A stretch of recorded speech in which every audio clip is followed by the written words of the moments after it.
ဒီစာအုပ်စင်ကိုပြစ်ထားတာတစ်နှစ်လောက်ရှိပြီပေါ့နော်မိဆိုးကအလုပ်ကိစ္စနဲ့ခရီးသွားရင်က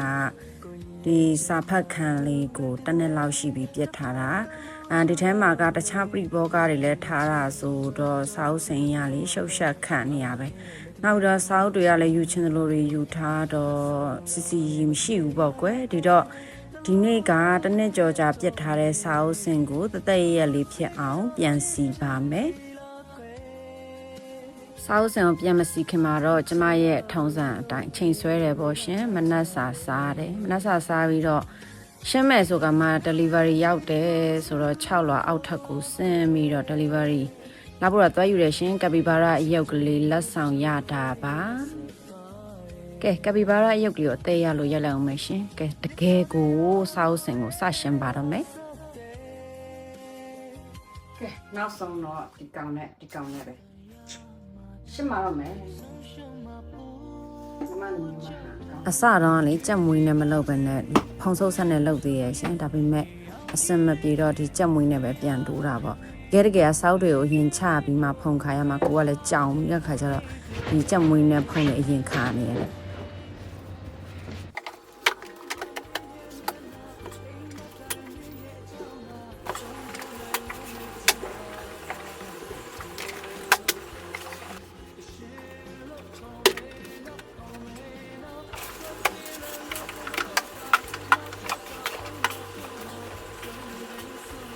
စာအုပ်တွေကလေးပြစ်ထားတာကြာလို့လားမသိဘူးထိလိုက်ရောဖုံနေအလိမ့်လိုက်ပေါ့နော်လက်တွေဆိုလို့ရှိရင်ရားတာမနှောပဲ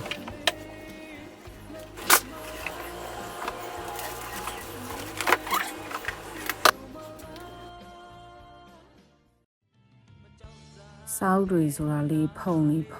တက်တာဆိုတာဘလို့ခါလို့ခါရမှန်းတော့မသိဘူးကြည်ပြီးတော့ကိုတောင်တော်တော်လေးစိတ်ညစ်သွားတယ်ဘလို့သိမ့်ရပါမလဲပေါ့နော်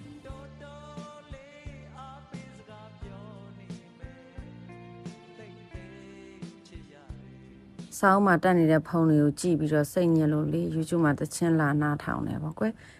မသိမ်းတော့ဘူးဆိုပြီးတော့လုံနေတာဒါပေမဲ့လည်းကိုမမလုပ်လို့ရှိရင်ဒီစာအုပ်စင်ကြီးဘယ်သူလုပ်ပါမလဲဆိုပြီးတော့စိတ်ကူးနဲ့ကိုဘာသာကိုပဲအားယူပြီးတော့ပြန်ရှင်းရတယ်ရှင်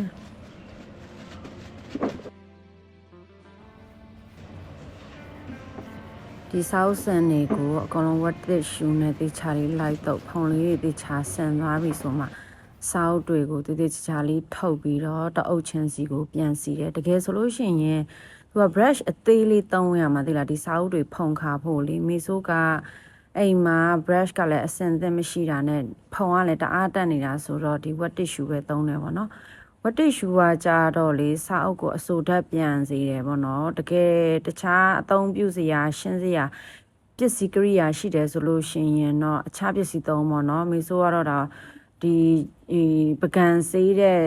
အဖက်ကလေးသေးလေးရယ်ဒီစကားလေးသေးလေးရယ်ပေါ့နော်အဲ့ဟာရယ် wet tissue ရယ်နဲ့ပဲသုံးပြီးတော့စာအုပ်တွေကိုတန့်ရှင်းလုပ်လိုက်ရတယ်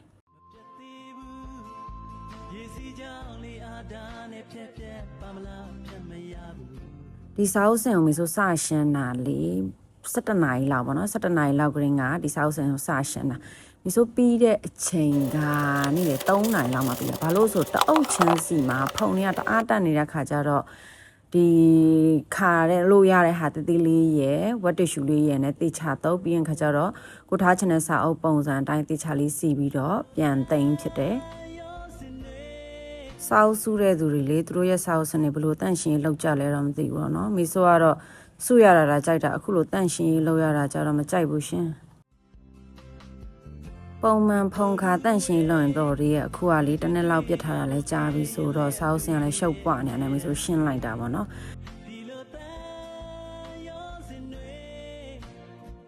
ဒီတစ်ခေါက်စာအုပ်တွေကိုတော့လေစာရေးဆရာအလိုက်စစ်စီလေးထားတဲ့အထူအပားလိုက်ပေါ့နော်အဲ့ဒါကပို့ပြီးတော့ရှာရလွယ်လို့ဒယ်လို့မျိုးဆိုထင်လို့လေတခါတလေကြောက်လဲအယောင်လေးတွေဆင်တူထားတာပေါ့နော်အခုတစ်ခေါက်ကတော့စာရေးဆရာမအလိုက်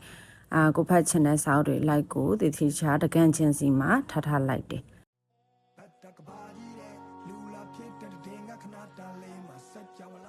လောင်းနဲ့အမြန်ပြီးအောင်လို့စာအုပ်တွေကိုစီရတာပေါ့နော်စာအုပ်စင်ကြည့်လို့လှဖို့မလှဖို့ထက် ဖုံတွေကင်းစင်သွားဖို့အရေးတို့အရေးဆိုပြီးတော့ရှင်းလိုက်တာမော်လဲမော်ချွေးတွေကလည်းပြန်လူလဲစုပ်ပြတ်တက်ပြီးတော့အဆုံးတက်လိုက်တယ်ရှင်ပြီးတော့မီဆိုကလေးစာအုပ်စင်ကိုပိုးဟတ်တွေဘာတွေမလာအောင်လို့ဆိုပြီးတော့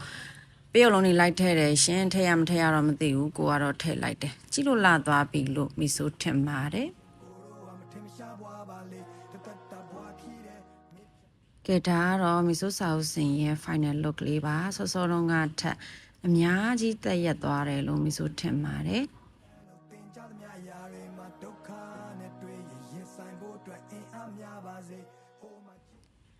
အခုစာအုပ်စင်ရှင်းပြီးသွားပြီဆိုတော့နောက်တစ်ခေါက်ထပ်ဖွားဖို့ပဲကြံနေရှင်ကဲအားလုံးကြည့်ပေးတဲ့အတွက်ကျေးဇူးတင်ပါတယ်နောက်ထပ်ဗီဒီယိုဒီမှာပြန်တွေ့ပါမယ်တတား